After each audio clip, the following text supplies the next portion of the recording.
கடந்த ஒரு 8 மாதத்திற்கு முன்பாக தப்புன்னு தெரிஞ்சா பட்டுன்னு கேளு அப்படின்ற ஒரு விழிப்புணர்வை ஏற்படுத்தியிருந்தோம். ஒரு பொது இடத்துல வந்து ஏதோ ஒரு தவறுகள் நடக்குது, ஒரு பெண்ணுக்கு ஏதோ ஒரு துயரம் நடக்கிறது அப்படின்றா அந்த பகுதியில் இருக்கக்கூடிய பொதுமக்கள் வந்து அதை உடனே வந்து வாய்ஸ் அவுட் பண்ணி அந்த இடத்துல அது தப்புன்னு அந்த பொண்ணுக்காக ஸ்டாண்ட் பை பண்ணணும் அப்படின்ற ஒரு முன்னெடுப்பை எடுத்திருந்தோம். தொடர்ந்து சென்னையில் வந்து பெண்களுக்கு சேஃப்டி எவ்வளோ முக்கியம் அப்படின்றத எடுத்து வந்திருக்கோம். இப்போ பார்த்தீங்கன்னா நம்மளுக்கு ஒரு ஆண்டுக்கு முன்பதாக இந்தியாவிலே வந்து சென்னை மாநகராட்சிக்கு வந்து பெண்களுக்கு பாதுகாப்பான நகரமாக இருக்கிறது அப்படின்ற ஒரு கணக்காய்வில் தெரிவித்து நம்ம சென்னை வந்து 2ஆம் இடம் வந்து பிடித்திருக்குது. விரைவில் வந்து அது முதலிடத்தை பிடிக்கும் என்று தெரிவித்துக்கிறேன். இப்போ இந்தியாவிலே வந்து பெண்களுக்கு பாதுகாப்பான மாநகரம் சென்னை சொல்கிறீங்க, ஆனால் தாவேகா தலைவர் வந்து பாதுகாப்பு இல்லாத ஒரு சூழ்நிலை உருவாக்குது. அதனால் திமுக அரசு வந்து அகற்றணும்னு சொல்லிட்டு நேற்று வந்து திமுக பேரை குறிப்பிட்டு முதல் முறையாக அவர் பேசியிருக்காரு. தலைவர்கள் வந்து இப்போ தான் வருகிறார்கள்.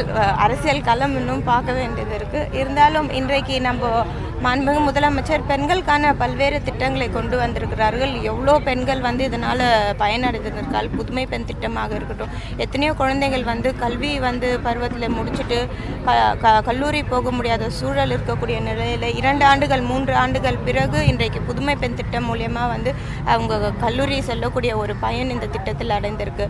ஒரு பெண்ணுக்கு வந்து என்னைக்குமே வந்து கல்வி மட்டும்தான் கை கொடுக்கும். அது உற்றார் உறவினர் நண்பர் கணவர் யார் இல்லைனாலும் கல்வி ஒரு பெண் கை கொடுக்கும். அப்பேற்பட்ட சிறந்த கல்வியை இன்றைக்கு நம்ம மாண்புமிகு முதலமைச்சர் அவர்கள் வந்து பெண்களுக்கு முன்னெடுப்பு கொடுத்து வழங்கி வருகிறார். குற்றச்சாட்டு வந்து ஒரு தேவையில்லாத பொருள் நினைக்கிறீங்களா? கண்டிப்பாக மாநகராட்சி பட்ஜெட் தாக்கல் செய்ய போறீங்க, என்ன மாதிரியான சிறப்பு அம்சங்கள் இடம்பெற போகுது? மாநகராட்சி இந்த மாதம் வந்து பட்ஜெட் வைத்திருக்கிறோம். முக்கியமாக எப்பயும் போல் கல்விக்கு அதிக முக்கியத்துவம் கொடுத்துருக்கோம். 2வதாக மருத்துவத்துக்கு அதிக முக்கியத்துவம் கொடுத்துருக்கோம். இன்றைக்கு சென்னை பள்ளிகள் பார்த்திங்கன்னா கிட்டத்தட்ட நம்ம தனியார் பள்ளிகள் நிகராக கட்டமைப்புகளாக இருக்கட்டும், இல்லை ஸ்கில் டெவலப்மெண்ட் கிளாஸஸாக இருக்கட்டும், ஒவ்வொன்றும் பார்த்து செய்து வருகிறோம். இந்த நிதிநிலை அறிக்கையிலும் மாணவ செல்வங்களுக்கு அதிகமான அறிக்கைகள் இருக்குது. பசுமை பந்தல் வந்து இப்போ அண்ணா சாலையில் அமைக்கப்பட்டது. எத்தனை இடங்களை திட்டமிட்டிருக்கோம்? 14 இடம் ஏற்கனவே சொல்லியிருந்தோம். 14 இடம் இன்றைக்கி வந்து நடைமுறைக்கு வந்துருக்கு. கடந்த ஆண்டு வந்து இந்த பசுமை பந்தல் வந்து மாநகராட்சி சார்பாக ஏற்படுது. வெயில் தாக்கம் அதிகமாக இருக்கிறதுனால சிக்னலில் பொதுமக்கள் வந்து நிறைய பேர் வந்து மயக்கம் அடையக்கூடிய சூழல் ஏற்படுகிறது.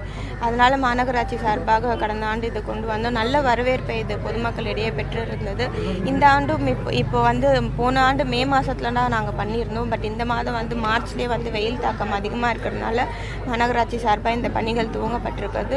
முதல் கட்டமாக 14 இடங்கள் வந்து தேர்வு செய்யப்பட்டு அந்த பகுதிகளில் வந்து தொடர்ந்து வரக்கூடிய நாட்களில் வந்து போடப்படு வரும்.